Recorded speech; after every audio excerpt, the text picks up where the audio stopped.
आप देख रहे हैं न्यूज एक्सप्रेस हरियाणा और जुड़े रहिए विनोद शर्मा की खास रिपोर्ट के साथ। आज नारनौंद अनाज मंडी में किसान मजदूर सम्मेलन का आयोजन किया गया, जिसका संयोजन श्री अजमेर खंडा द्वारा किया गया। इस कार्यक्रम में हजारों की तादाद में किसान मजदूर और महिलाओं ने भाग लिया। किसान नेता श्री योगेंद्र यादव इस कार्यक्रम में विशेष अतिथि पहुंचे। हमेशा गरीब मजदूर की आवाज उठाने वाले हमारे बीच में श्री योगेंद्र यादव जी और जो भी मेरे हल्के के बुजुर्गों, माताओं, बहनों, नौजवान साथियों, जितनी संख्या में आज आप अपने साधनों में खुद के खर्चे से अपना इतना कीमती समय निकाल के जो यहाँ आए, मैं आपका तहे दिल से शुक्रिया अदा करता हूँ और आपका हमेशा ध्यान हुआ। और हम आज जो इकट्ठे हुए हैं, हमारे बीच में एक ऐसी शख्सियत है जो हमेशा ही पूरा त्याग करके कभी उन्होंने अपनी पढ़ाई के लिए उसके लिए कभी नहीं किया। एक ही मन में पीस है जिसके कि मैं कैसे गरीब कमेरा वर्ग की कैसे उनका हक दिलाने का प्रयास करूं, उनका हक दिलाऊं। तो साथियों, आज जो आयोजन का जो मकसद है हमारा यहाँ इकट्ठे होने का, उसका एक ही मकसद है जो इस सरकार ने हमारे को झूठे आश्वासन देके जो 13 महीने हमने दिल्ली में संघर्ष किया था, हमने अनेक ऋतु वहां हमारे ऊपर तो गुजरी। साथियों, वो जब सीन याद आते हैं, रूह कांप जाती है। जब ओए, आंधी, तूफान, हमारी माताएं बहनें, छोटे छोटे बच्चे हमारे बीच में, सवेरे हमारे को ये नहीं लगता था कि चाय कैसी बनाई जाएगी, हमारा खाना भी पकता होगा नहीं पकता होगा। जब इस करोड़ सरकार ने यह लगा कि इस कमेरा वर्ग को, किसान मजदूर को तुम हरा नहीं सकते, तो जब जाकर उन्होंने कहा कि हमारी तपस्या में कहीं कमी रही, वो तपस्या हमारे लिए नहीं थी, वो तपस्या अडानी के लिए थी, क्योंकि वो हमारी जमीनों को दिलवा नहीं सका जो उसने उसके साथ वादा किया हुआ था। साथियों, उधर कहने के लिए, लेकिन मैंने पता है आप काफी लंबे समय से जिसका आपको इंतजार था वो आपको बीच में है, और हम चाहते हैं कि हम आपका ज्यादा समय न लें। बहुत बहुत धन्यवाद। जय हिंद, जय हिंद।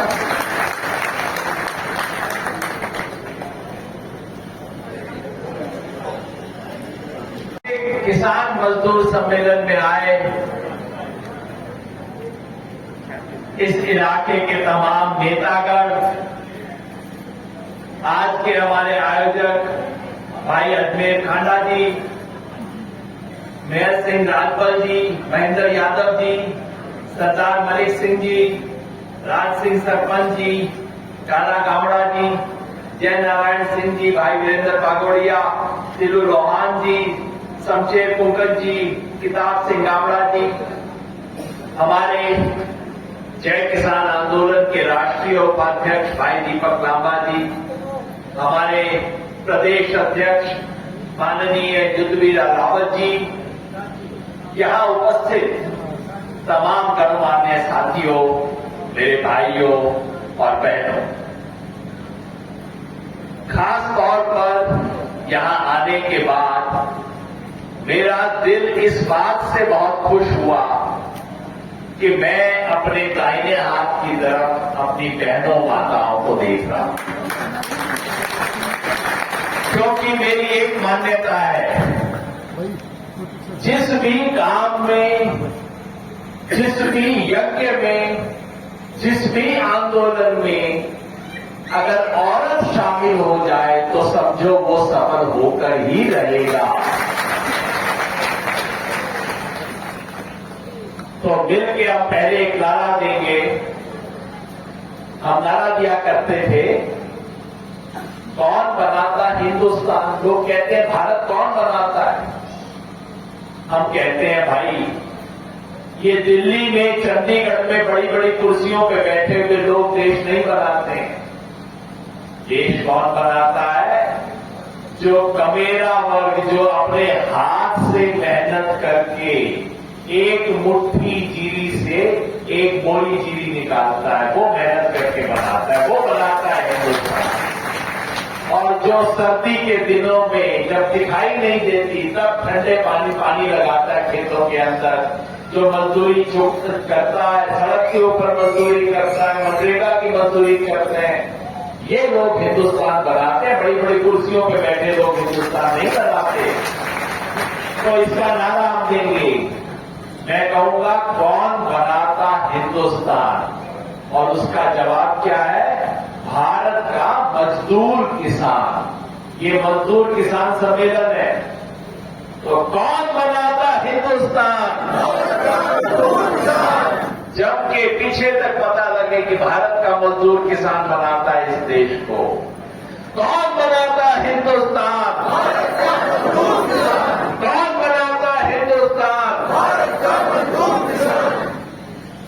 साथियों, आज का सम्मेलन इस प्रदेश में और इस देश में एक ऐतिहासिक संघर्ष और आंदोलन के बाद हो रहा है। 13 महीने तक इस देश के किसानों ने, और मुख्य तौर पे हरियाणा, पंजाब, राजस्थान, उत्तर प्रदेश के किसानों ने वो करके दिखाया जो इस देश में किसी ने आज तक नहीं करके दिखाया था। संसद ने कानून पास कर दिया था और लोग क्या कहते थे? अब बताओ कि संसद ने पास कर दिया, कोई संसद पर्दा करे अपनी बात को? और कहते थे ये तो जी मोदी है, मोदी ना माने, मोदी ना पलटे अपनी बात को। उन्होंने, मैंने कहा, जब आते थे हम, घूमते थे, मैंने कहा जी मोदी ने बाकियों से टकरा किया होगा, अभी किसान से टकरा करके नहीं देखा मोदी। जब किसान अपनी पे आ जाता है तो बड़ों बड़ों को घुटनों पे बैठा के दिखा देता है। और वही हुआ। 13 महीने तक इन्होंने क्या क्या नहीं किया किसान के खिलाफ। लाठी चलाई, आंसू गैस चलाई, सड़क तुड़वाई। सरकार बनाती है सड़कों को, इन्होंने अपनी सड़क को तुड़वाया कि किसान आगे ना जा पाए। सड़क में कीलें लगवाई, और जब उसके बाद भी बैठ गए, फिर अगले दिन से झूठ चलाना शुरू किया कि आतंकवादी हैं, खालिस्तानी हैं, अरे कहां से पैसा लाते हैं। रोज कोई ना कोई झूठ, रोज टीवी के ऊपर ऐसे नए आदमी को बैठा देते थे कि ये किसान नेता है, ये तो कह रहा है किसान आंदोलन गलत है। मैं कहता था भाई, जिसका पड़ोसी उसको नहीं जानता तो उसको क्यों किसान नेता बना रहे? पहले पड़ोसी को तो पता लग जाए आदमी कौन है, उसके बाद उसको किसान नेता बना देना। 13 महीने तक चलता रहा, बोले नहीं पलटेंगे। और आपको याद होगा मेरे भाई, मैं कहा करता था, मोदी जी सोच लो, जल्दी मान जाओगे तो सस्ते में सौदा हो जाएगा, ज्यादा देर करोगे तो महंगा सौदा होगा, करना तो पड़ेगा आपको। और वही हुआ। इस देश का किसान अपने संघर्ष को जीता, अकेले नहीं जीता। देश भर के मजदूर हमारे साथ खड़े हुए। किसान और मजदूर की एकता दिखाई दी इस देश को पहली बार, उसी के दम पे जीते। और जब जीते, मोदी को अपने मुंह से कहना पड़ा कि हम संसद में जो कानून बनाया था, जिस पे राष्ट्रपति ने भी अपना हस्ताक्षर किया था, मोदी को कहना पड़ा इस कानून को हम वापस देंगे।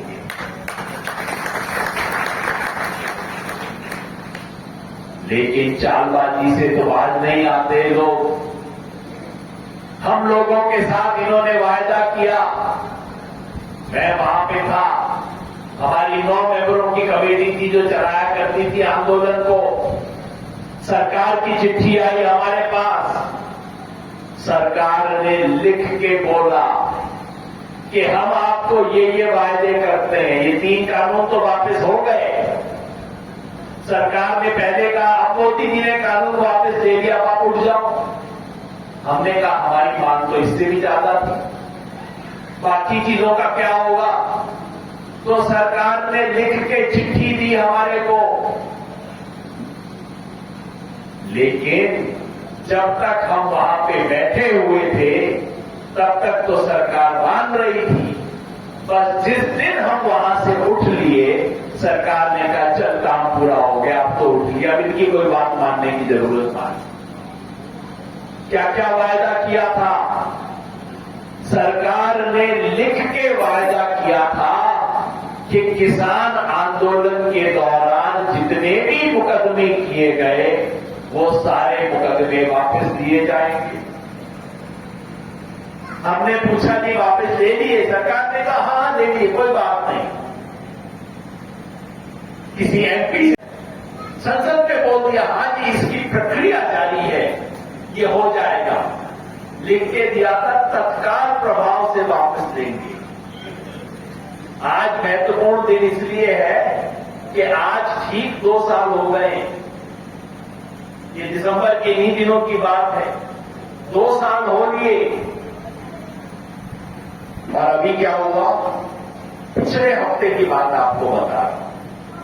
पिछले हफ्ते हमारे किसान नेता, हमारे भाई युद्धवीर सिंह, भारतीय किसान यूनियन टिकैती की जो किसान यूनियन है उसके महासचिव, राष्ट्रीय महासचिव, उनको बाहर से दुनिया के किसानों ने बुलाया था कि जी आप आके हमें समझाओ कि आप भारत के किसानों ने कितना शानदार संघर्ष किया, हम भी आपसे कुछ सीख लेते हैं। दूर अमेरिका के पास कोलंबिया एक देश है, उसके अंदर बुलाया था उनको। हमारे भाई युद्धवीर जाने लगे, दिल्ली के पालम एयरपोर्ट पे पुलिस ने रोक लिया, पकड़ लिया। पिछले हफ्ते की बात बता रहा हूं आपको, पकड़ लिया उनको पुलिस ने। उन्होंने कहा भाई क्या बात है, टिकट मेरे पास है, न्योता मेरे पास है, मैं जा रहा हूं, मेरे को किस बात पे रोक रहे हो? नहीं कि आपके खिलाफ केस है। युद्धवीर सिंह ने कहा भाई मैं कोई चोरी चपाटी ना करूं, मैं कोई गुंडागर्दी ना करूं, मैंने ऐसा कोई काम ना किया, कौन सा केस है? कि नहीं कि किसान आंदोलन का केस आपके ऊपर है। युद्धवीर सिंह ने कहा कि भाई ये तो आपकी सरकार ने लिख के बोल दिया कि हमने केस वापस कर दिए। पुलिस वालों ने बोला कि आपको लिख के दे दिया होगा, हमारे को तो लिख के ना दिया, आप तक इसलिए केस तो है और अब तो आपको पकड़ेंगे। आप देखो इस सरकार का काम, जो आमतौर पे नेता बोल के मुकर जाते हैं, ये सरकार लिख के मुकर जाती है। लिख के दिया कि सारे केस हट जाएंगे। पिछले हफ्ते पता लगा कि केस है, चल रहे हैं और आज भी हमारे साथी को उसमें पकड़ा जा रहा है। और ये एक बात नहीं है, जब युद्धवीर सिंह की बात आई तो कई लोगों ने कहा हाँ मेरे साथ भी ये हुआ, मेरे को भी सामान आ रहा है, मेरे को भी पुलिस बुला रही है, मेरे को भी दिल्ली में बुला रहे हैं। आज भी किसान आंदोलन, दुनिया का सबसे शानदार किसान आंदोलन के नेताओं पे आज भी इन्होंने तलवार लटका के रखी हुई है। दूसरा वायदा क्या किया था? दूसरी हमारी मांग थी कि एमएसपी की गारंटी दो, लिखित में गारंटी दो, हमें हाथ जोड़ के नहीं देना। मैं बार बार कहता हूं, किसान को दान नहीं चाहिए। किसान किसी के सामने हाथ पसार के दान नहीं मांगेगा, दान नहीं चाहिए, हमें दाम चाहिए, अपनी फसल का पूरा दाम चाहिए। मेहनत करते हैं, बस मेहनत का हमारा जो हक है वो हमें दे दो, हमें तुम्हारे से कुछ मांगना नहीं है। और इसके लिए किसान आंदोलन ने कहा कि आप हमें न्यूनतम समर्थन मूल्य की गारंटी दो। अभी न्यूनतम समर्थन मूल्य क्या है? हर साल सरकार खुद साल में 2 बार हर फसल का एक रेट तय करती है, सरकार करती है, हम नहीं करते। और जब किसान मार्केट में जाता है, किसान को रेट वो नहीं मिलता। तो जब वो नहीं मिलता तो किसान कहता है अभी सरकार के रेट का मैं क्या करूं। सरकार कहती है हाँ, रेट तो आपने घोषित कर दिया। न्यूनतम समर्थन मूल्य का मतलब सरकार साल में 2 बार कहती है कि किसान को फसल के लिए कम से कम इतना तो मिलना ही चाहिए। बहुत अच्छी बात है भाई, कह दिया आप दिलवा दो। सरकार कहते ना ये मेरा काम नहीं है।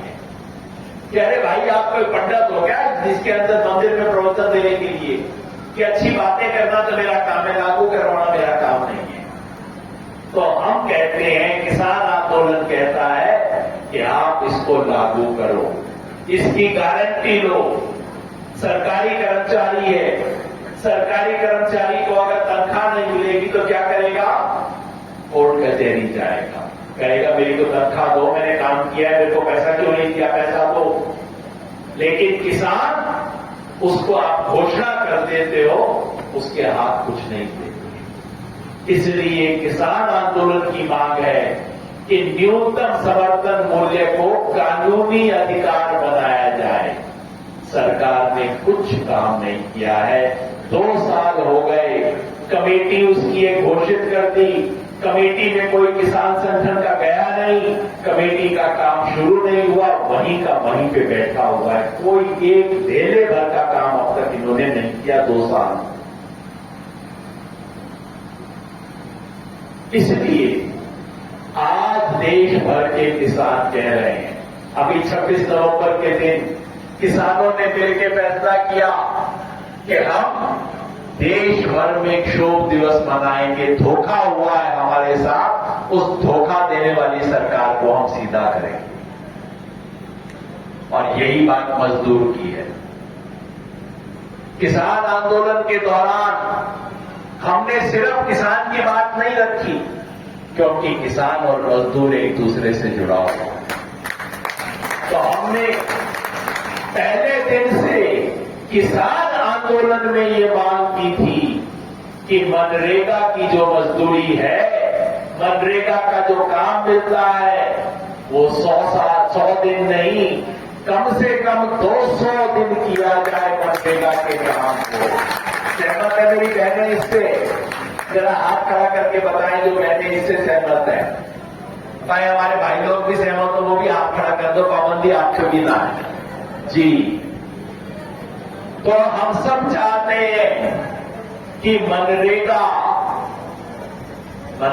कोई दान नहीं है, ये हमारा हक है, हमारा काम है, मेहनत है। हर हाथ को काम देना सरकार की जिम्मेवारी है। मेहनत करने को तैयार है, हर हाथ को काम दो, ठीक है ना? मेहनत करने को हम तैयार हैं। 200 दिन तक मजदूरी मिलनी चाहिए। और मजदूरी भी वो नहीं अजमेर भाई जो आज मिलती है, क्योंकि सरकार इसे न्यूनतम मजदूरी से कम देती है। ये पता नहीं सब लोगों ने आपको बताया कि नहीं। सरकार की एक न्यूनतम मजदूरी होती है मजदूर के लिए, अकुशल श्रमिक को बोलते हैं न्यूनतम मजदूरी। उससे कम मजदूरी अगर कोई फैक्ट्री वाला दे दे तो उसके खिलाफ मुकदमा हो जाता है, लेकिन सरकार उससे कम देती है। आप सोचो, सरकार एक न्यूनतम मजदूरी फिक्स कर, फैक्ट्री कोई बिल्डिंग बनाने वाला भी अगर उससे कम मजदूरी देगा तो उसके खिलाफ पर्चा दाखिल हो जाएगा। लेकिन मनरेगा में सरकार खुद उससे कम देती है, सरकार के खिलाफ मुकदमा कौन करेगा भाई? तो हम कहते हैं 200 दिन की मजदूरी दो और उसे जितनी आज देते हो वो नहीं, उससे बढ़ा के जितनी तुमने कहा है, तुम कह रहे हो अपने मुंह से कि न्यूनतम मजदूरी है, उतना तो दो कम से कम। और इसे खेती बाड़ी से जोड़ो, इसको खेती बाड़ी से जोड़ना चाहिए। कैसे जोड़े इसके ऊपर बात हो सकती है, लेकिन देश कौन बनाता है? देश बनाता है मजदूर और किसान। तो खेती बाड़ी से भी जोड़ना होगा इसको। तो ये 3 मांग मजदूरों के बारे में भी है, क्योंकि किसान और मजदूर का आपस का रिश्ता है। और रिश्ता क्या है? जैसा मेरे भाई ने कहा, ये दोनों कमेरे वर्ग हैं। इस देश में 2 ही वर्ग हैं, एक कमेरे और दूसरे लुटेरे। एक कमेरे, दूसरे लुटेरे। देश पे राज किसका होना चाहिए? कमेरे का। और आज किसका राज चल रहा है? लुटेरे का।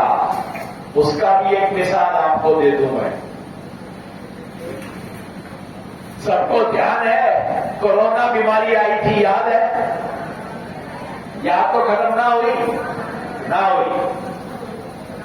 जब कोरोना बीमारी हुई, लॉकडाउन लग गया, सब लोग घर में बंद हो गए। जिसके घर में 4 पैसे का रोजगार आता था, बंद हुआ। कमाई थोड़ी कम हुई, बहुत कम हुई, कोई कह रहे। अब मेरे को बताओ, कोरोना और लॉकडाउन के समय कुल मिला के 1.5-2 साल तक चला था मामला, है ना?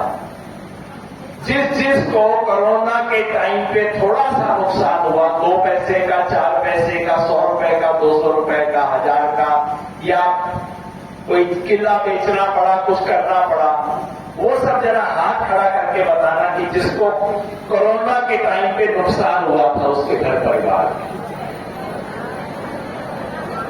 देखो, सारी बहनों को लग रहा है कि नुकसान हुआ। क्या बात है भाई, परिवार में सिर्फ औरतों को नुकसान हुआ, आदमियों को कोई नुकसान ना हुआ क्या?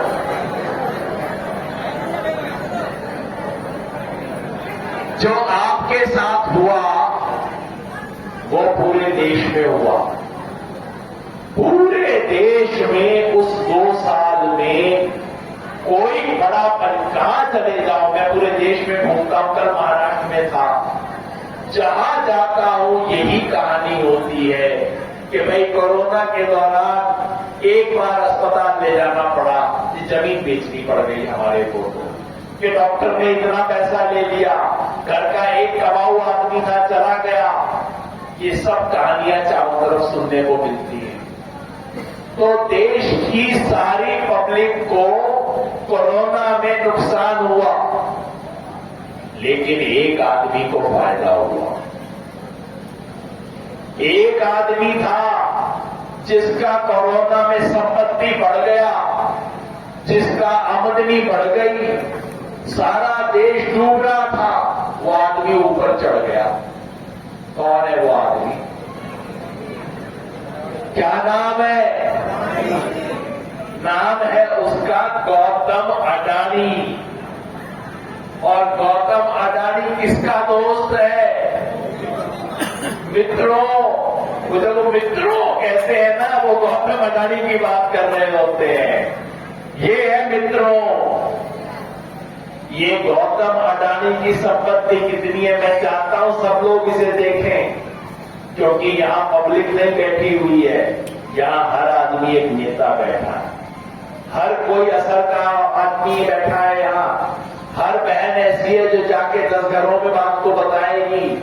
इसलिए मैं चाहता हूं हम सब याद रखें, जिस दिन इस देश में लॉकडाउन लगा, कोरोना के बाद बंदी, देशबंदी हो गई, उस दिन गौतम अडानी की कुल संपत्ति कितनी थी? 66,000 करोड़ रुपया। अब अपना तो शरीर इसमें चकरा जाएगा। यहां तो 1 आधा करोड़ की बात होते ही जरा लगता है मामला सर के ऊपर से निकल गया। 66,000 करोड़ रुपया गौतम अडानी की संपत्ति थी। अब ऐसा करो, करोड़ को तो अपनी जेब में रख लो, नहीं तो समझ ही बात ना आएगी। तो समझ लो 66,000 थी, समझ लो उसकी जेब में 66,000 रुपया पड़ा था जिस दिन लॉकडाउन शुरू हुआ। और जब लॉकडाउन खत्म हुआ 2.5 साल बाद, जब सारा देश डाउन हो गया, गौतम अडानी की संपत्ति 12 लाख करोड़ रुपया हो गई। हमारे सबके घर में से पैसा गया, सबकी जेब में से निकला, किसी की जमीन बेची, किसी का जेवर गिरवी गया, कोई परेशान हुआ, किसी ने अपने बैंक में से पैसा निकाला, लेकिन गौतम अडानी की संपत्ति बढ़ी नहीं, 14 गुना बढ़ गई। मेरे घर में 1 रुपया था तो 75 पैसा बच गया, और उसका 1 रुपया का 1.25 नहीं, 1.5 नहीं, 2 रुपया नहीं, 1 रुपया का 14 रुपया हो गया उसका। ये कैसे हुआ? देश इसका जवाब जानना चाहता है, ये कैसे हुआ? क्या गौतम अडानी ने कमाल कर दिया भाई? उतना हम भी सीख लें उससे। अगर उसने मेहनत कर दी, क्या गौतम अडानी ने यहां बैठी हुई बहनों और यहां बैठे हुए किसान जमींदार से ज्यादा मेहनत की होगी? कोई मेहनत नहीं की। इधर का माल उधर, उधर की बात इधर, इधर का कागज उधर, उधर का कागज इधर। मैं चाहता हूं हमारे साथी समझें इस बात को और गांव गांव जाके पूछें। ये ताश मंडली होती है ना गांव में, उसमें बीजेपी वालों ने अपने 1-2 लोग फिट कर रखे सब में, जो जाके इनका बड़ा गुण गाता है। तो इनका जो ताश मंडली वाला होगा उससे जाके पूछना कि भाई ये क्या चमत्कार कर दिया गौतम अडानी ने, मेरे को भी समझा दो। ये 66,000 करोड़ का 12 लाख करोड़ रुपया कैसे हो गया 2.5 साल में? क्या कमाल कर दिया, क्या जादू कर दिया, क्या उसने काम किया? एक काम किया, अपने दोस्त से बड़ी अच्छी दोस्ती करके रखी बस। और क्या हुआ मैं आपको एक मिसाल बताऊंगा, लंबी कहानी नहीं बताऊंगा। बंबई का एयरपोर्ट था, बंबई का एयरपोर्ट एक कंपनी के पास था, GMR उस कंपनी का नाम था। सरकार बोली लगाती है आजकल एयरपोर्ट पे, बोली लगा के उन्होंने दिया था एयरपोर्ट। अडानी जी घूम रहे थे, उन्हें लगा एयरपोर्ट तो अच्छा है, कहा कि ये तो मेरा होना चाहिए। जैसे पुराने जमाने में राजा महाराजा करते थे ना, कि घूमते हुए अरे तो अच्छी जमीन है, महल अच्छा है, तो मेरा होना चाहिए।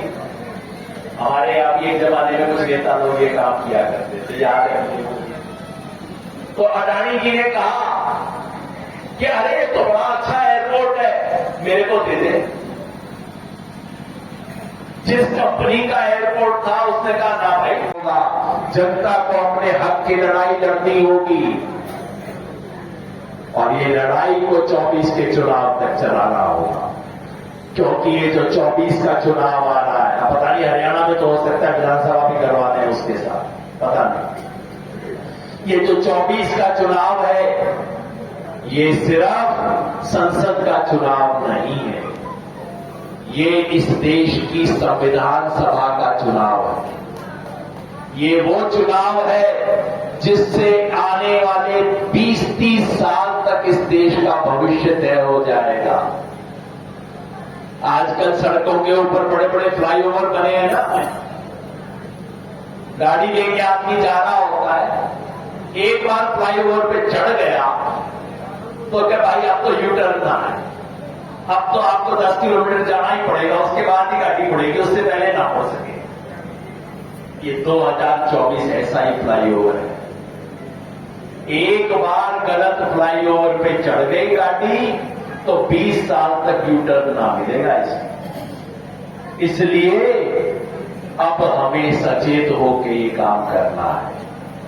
ये लुटेरों की सरकार को कान पकड़ के उतारना है और कमेरों की बात को ऊपर उठाना है। लोग पूछते हैं, आप सुन रहे हो कि टीवी पे 5-7 दिन से बड़ा ज्यादा सत्संग और प्रचार चल रहा है, भजन कीर्तन चलता है यहाँ तो टीवी पे, खबर तो चलती नहीं है। तो भजन कीर्तन चल रहा है, मोदी मोदी मोदी करेगा, भाई मोदी जी का जादू, मोदी जी ये करेंगे।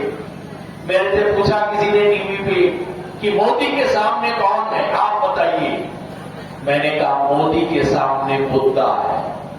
मोदी के सामने महंगाई का मुद्दा है, मोदी के सामने बेरोजगारी का मुद्दा है, मोदी के सामने किसान की लूट का मुद्दा है, मोदी के सामने मजदूरों का मुद्दा है, मोदी के सामने इस देश की लूट का मुद्दा है।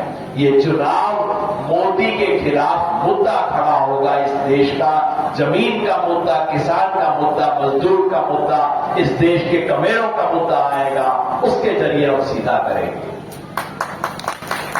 तो मैं जानता हूं कि आप बहुत सुबह से बैठे हैं, मेरी बहनें तो खास तौर पे काफी समय से आई हैं।